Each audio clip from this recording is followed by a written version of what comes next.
The story of Bill's last drunk. Why we are telling this story. We tell members of AA to be aware of alcohol for us. It is a cunning, baffling, and powerful liquid that, when entered into our bodies, causes us to want more. It is always the first drink that leads to many more, and more, and more. The story of Bill Wilson's, co-founder of Alcoholics Anonymous, last drunk, is a perfect example of the inability of us alcoholics to control our drinking. And he knew this all too well, yet he got drunk anyway. Drinking against our will is a trait of alcoholics and a sign that we need help. Social drinkers know when to quit. They don't black out or drink till they get sick. Bill Wilson could never have one or two drinks. So on Armistice Day in 1934, he made the mistake of taking a free drink after 2 months of sobriety. That sent him into an evening of trouble and shame. He arrived home late at night, fell in the entryway of his house, and his wife found him drunk and bloody. Why, he asked himself. Alcoholics drink against their own will, even when they proclaim, "Tonight I will not drink." They often do with great regret. Alcohol can hijack us. Just like that, with the first sip, it floods into our bodies as we crave that relaxation.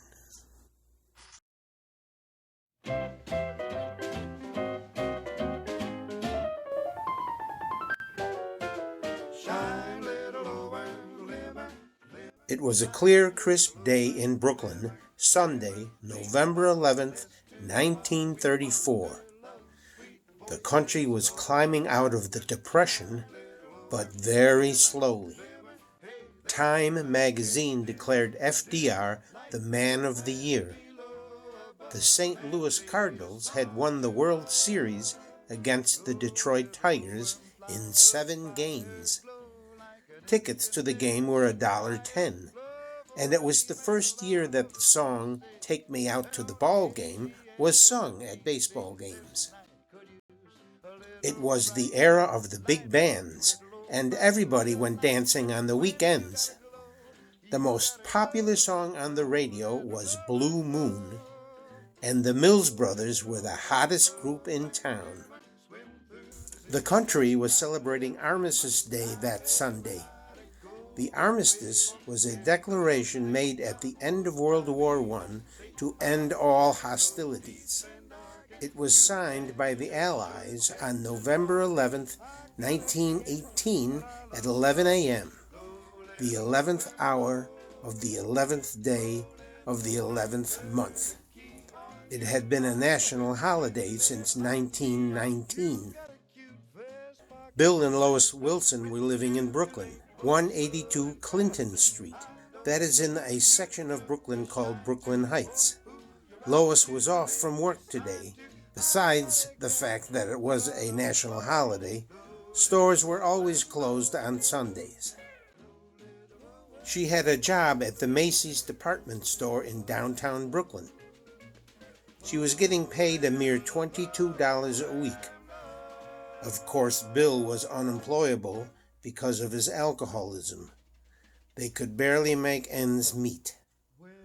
Bill was feeling great. He had been sober for 2 months, and he hadn't left the house in all of those 2 months. Winter was just around the corner, and Bill thought this might be the last really nice day for a long time. He thought he'd play a round of golf. His brother-in-law, Dr. Leonard Strong, was a member of a country club on Staten Island, and Bill could play there and just sign Dr. Strong's name to cover the cost. Bill told Lois about his idea to play golf, but Lois was not crazy about the idea. She didn't think he was ready to leave the house. She suggested that he wait until he were stronger, but Bill was adamant. He felt like $1,000,000 and needed to get out of the house and into the fresh air. Bill takes the ferry to Staten Island and catches a bus at the ferry terminal. While on the bus, he meets a man who is on his way to a gun club. He is scheduled to shoot at 2 p.m. later that afternoon. As it turns out, the gun club is just a short walk from the golf course where Bill is scheduled to play at 1:30. As Bill and his new friend continue to chat, the bus gets into an accident with a car. All the passengers are asked to exit the bus. The bus driver announces that a new bus is being dispatched and will pick everyone up and continue the route, but it would be a while before it got there. Bill's friend spotted a speakeasy across the street and suggested they wait for the bus in there. Bill agreed. We crossed the street and we knocked on the door and they opened it up for us and we got in and sat at the bar, and the bartender came up and said to my friend, he said, "What will you have?" And he asked for a whiskey and ginger ale, as I recall. And of me, they said, "What would you like?" And I said, "Just a ginger ale, thank you." He turned to me, my newfound friend, and he said, "You don't drink?" And I said, "No, I don't drink." And for some reason that I'm still, to this day, not quite sure why, I decided to tell him my life story with alcohol, blow by blow, dollar by dollar, hospital by hospital, everything that I lost, everything over the years that caused me pain and horror and heartbreak and just everything. And he listened. When I finished, he said a wondrous thing to me. He said, "You know, you're a remarkable man. Remarkable man."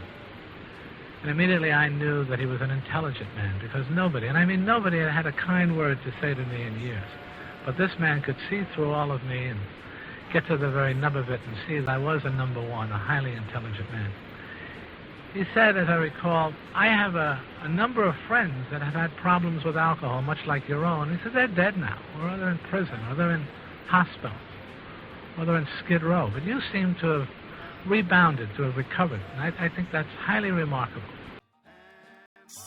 The new bus arrives, and the passengers load up and are again on their way to their destinations.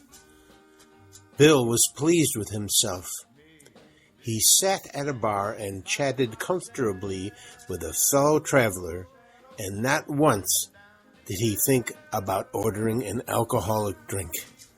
He knew he was cured, and that Dr. Silkworth was mistaken about him. He looked forward to a nice lunch with his new friend and a relaxing round of golf. It was a beautiful day, and he still felt like $1,000,000. When they arrive at the country club, they are told that the dining room is closed because of the holiday, Armistice Day.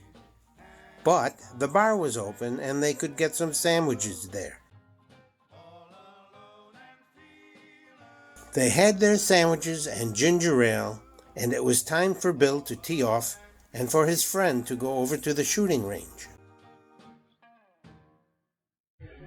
We were about ready to leave when the bartender came back over and he put down 2 mixed drinks, one in front of me and one in front of my friend. And he said, "Gentlemen, these drinks are on the house in celebration of Armistice Day."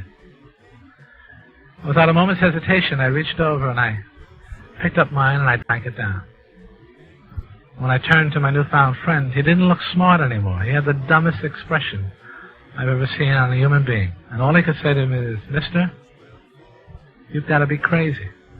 Absolutely crazy. After what alcohol has done to you, for you to take that drink, you must be insane."